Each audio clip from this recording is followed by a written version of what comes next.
Hello, welcome everyone to At the Edge of Color talk by Pat Budge.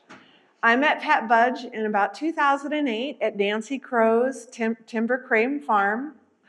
And I noticed right away that she had a very distinct way of working. And she's been working steadily. Her husband tells me 40 hours a week in the studio, consistently making. We chose this show in 2022. Long time ago. Long time ago. I was still trying to get the building finished and a permit to open. She has a whole nother body of work. But this is what we chose in 22, and I said, I love it so much, I want to show this now. I love her palettes. I love how she plays with these very simple forms. The interaction of color changes from piece to piece, and it's just beautiful work. And I'm thrilled that she came out for the opening and that she was willing to give an artist talk. So I give you Pat Budge. Thank you. Thanks, Pamela. I'm glad that you can remember the date we met because that's kind of gone from my memory. In my home, I have a large wall near the entryway where I can hang 2 to 3 pieces depending on size. So walking into here this week and seeing all of these pieces hanging together was pretty thrilling. I think that the Lowen Studio and Gallery is an important addition to our fine arts quilt making community, and your presence here today in support of that mission is pretty thrilling too, so thank you for coming. When I started doing this a little over 20 years ago, I believed that I had found what I wanted to do for the rest of my life, and that belief hasn't changed to this day. I'm going to talk a bit about myself, about my process, what I do to create these pieces, and then share more about the meaning behind some of this very rigid geometric work. I live in a large county by size with a small population of under 9,000 people in the mountains about an hour and a half north of Boise, Idaho. My studio workroom is an addition to our home, so I have nice tall ceilings and I have plenty of design wall space. I also have good windows so I can keep track of the weather outside and also observe any of the elk or wild turkeys or stray cats that happen to wander by. My nemesis every year is a beautiful flicker that spends way too much time pounding on my metal roof overhead. You all have flickers too? I don't create in silence, although I think I tune out much of what I listen to anyway. I can't listen to podcasts for that reason because my mind wanders. But I can listen to music, which I do most of the time. I would say oldies from the 60s, folk and country music, which I was raised on. I also own much of the catalog of the Bee Gees music. Their music, along with the country and the folk and the oldies, is what I'm normally listening to. I also listen to sports, mainly Seattle Mariners baseball, along with football when it's in season. And I say listen to because I'm not usually looking at the television, even if it's on in my workroom. But my ear is trained to hear the vocal inflections of certain sports broadcasters. So I am alerted to when I need to look up and watch a replay on the television. As you can see by looking around you, I like hard edges. Early on, I admired the Amish quilts and spent a lot of time going through the catalog actually that my mother gave me of the Amish and Mennonite quilts from the Esprit quilt collection. And then later, I was introduced by other books, to the hard edge paintings of Auguste Turbin from France and Alberto Magnelli from Italy and the Californian Carl Benjamin. I like repetition and will always stop in front of a work of art that is nothing but stripes, because I figure that stripes are the ultimate in repetition. I use plain cotton fabric and have hundreds and hundreds of yards accumulated in my inventory. I also pull from my plastic totes full of scrap fabrics that have piled up and are left over from years of doing work. As I've gotten older, I realized that I can actually say that I have more yardage and scraps that I'll ever use in my lifetime. Generally, I choose several color families to work with on a series of pieces, plus neutrals when I'm using them. I'm not choosing specific colors. I'm accepting any color that fits within a certain color family. For example, if I'm using the red color family, I will accept any values or hues, be they pink or burgundy, fuchsia, my favorite mauve, or just plain red. I don't favor any particular color palette, although I have to talk myself into using purple. So it was difficult to do some of these pieces that were purple. I work improvisationally, and since I've heard many definitions of what improvisation means, I'll just say that for me, it means that I don't know what a piece is going to look like until I'm finished. It isn't pre-planned. To jumpstart that improvisation, I use chance exercises, things that are pretty much out of my control. And then I spend my time reacting to the results of those exercises as I work on the wall. For example, when I'm cutting up scraps for my scrap tote, I have no control over the color families that are included in that scrap tote. And within those color families and the colors I've been able to select, I have no control over their quantity. So I can only work with what I have within that scrap tote, and that affects what I have to work with on the wall. When the artist Ellsworth Kelly was creating his chance spectrum paintings, he was randomly pulling colored squares to put in a prearranged grid. When that series was complete, he said that randomly putting colors next to each other taught him that any color can go with any color. And that has resonated with me from the moment I read about it. I work in units. Those units can vary in size, even within a quilt. The largest unit in this work here is about 3 feet high, maybe half of that wide, and that's in the first quilt, Spin the Carousel. The smallest units are in the 8 small landscape works that are hung and are located behind this wall. Those units are about 3 inches by 2 inches, and all pieces in the units are individually cut and sewn. Generally, for any given quilt, I will create lots of units, different types of units, and more than I ever anticipate needing. Then I work on the design wall to integrate what I have until I decide I'm done and have a finished composition. The surprise of seeing how all the varied units work together is exciting for me, and it keeps me going to my workroom day after day and week after week and month after month. And lastly, the type of stitching I do to turn a composition into a quilt is called edge-to-edge quilting. But I'm not stitching edge-to-edge over an entire piece. Instead, I'm stitching edge-to-edge over an individual fabric piece, changing thread color to blend in with every fabric piece. The resulting texture is something I love, and I think you can see that best many times when you're standing angled on the side rather than standing directly in the front.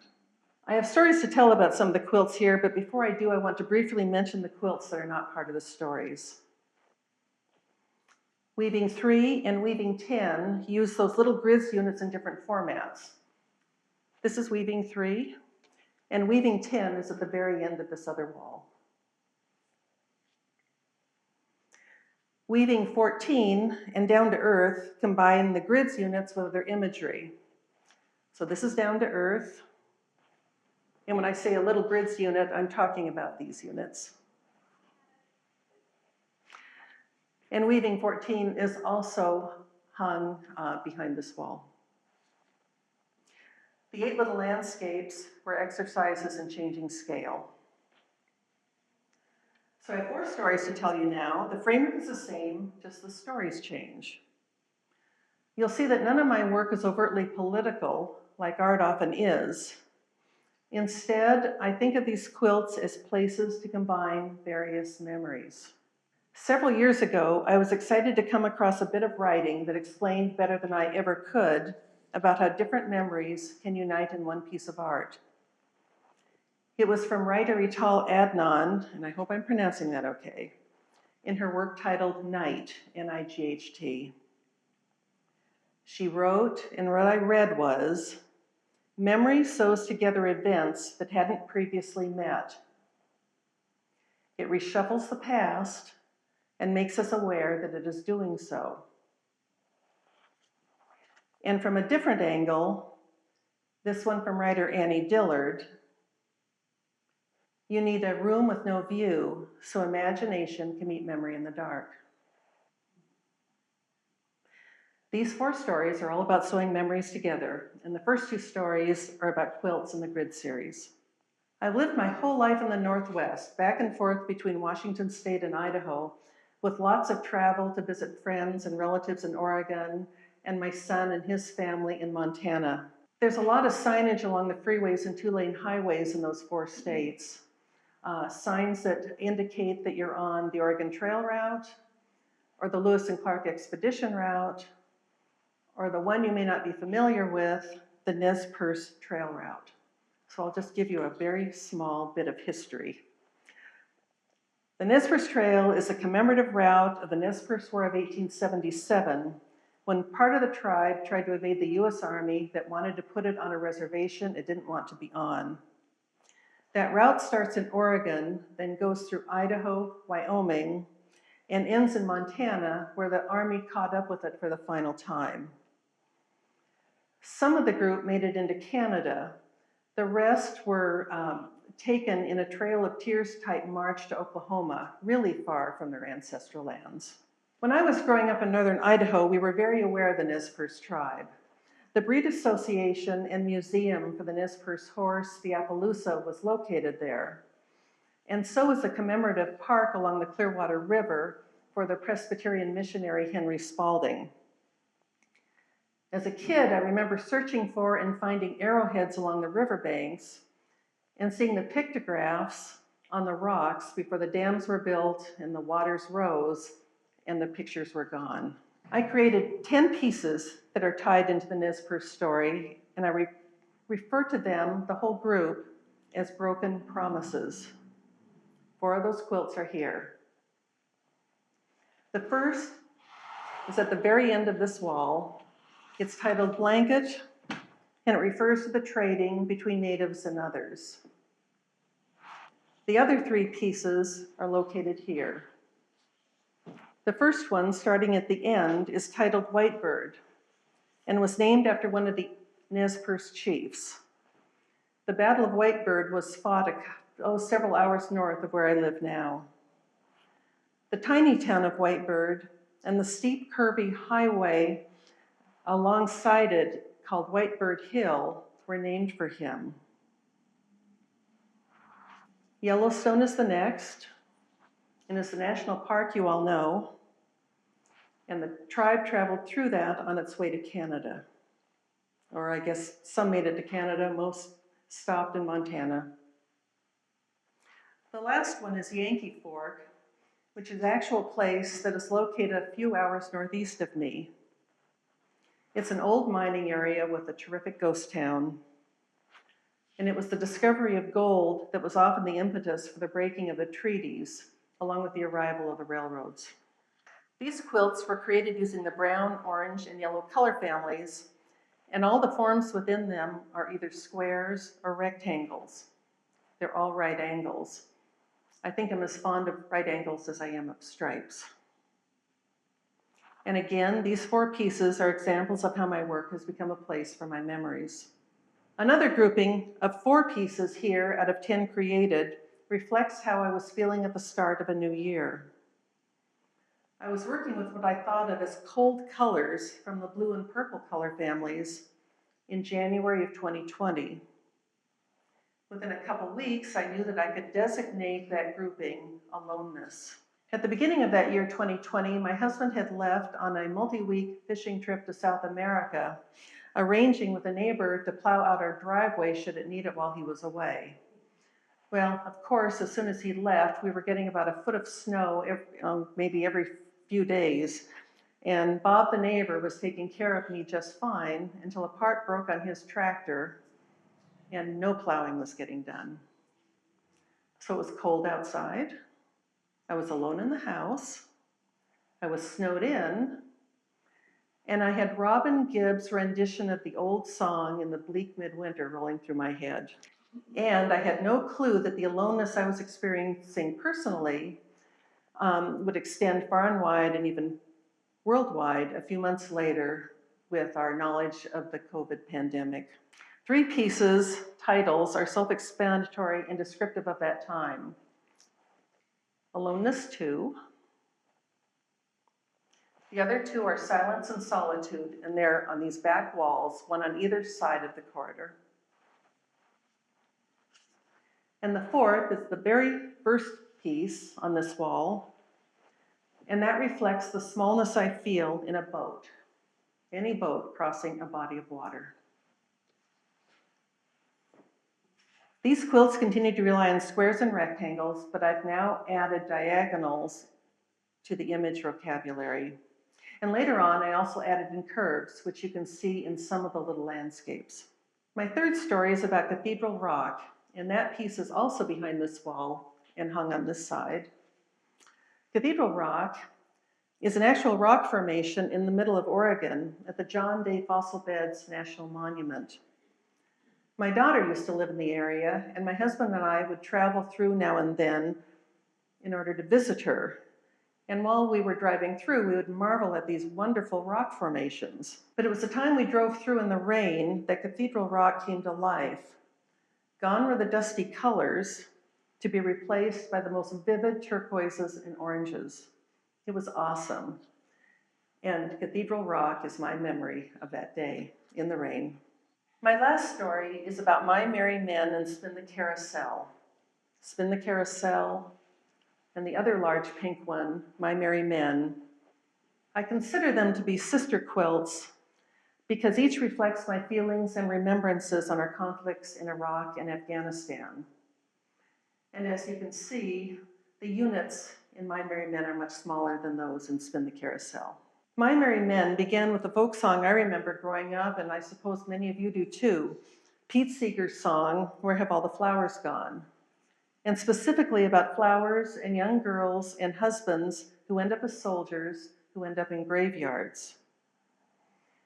Then my daughter began dating and eventually married a man who had previously been a soldier serving in the army. His vehicle and the men he was with had been blown up by an IED, and he had spent a year at Walter Reed Hospital getting his leg put back together. I read that others like him wanted nothing more than to return to their units once they were healed. They wanted to return to their comrades, to their merry men. Instead, it was an honorable discharge with a medical disability. And Spin the Carousel continues that story. It circles back to the Pete Seeger song about the flowers and the girls and the soldiers and the graveyards. One of those circles that's never ending. That's the end of my stories, and I will finish this up with another quote, this one from artist Louise Bourgeois. And from her, art is not about art, art is about life, and that sums it up. Thank you.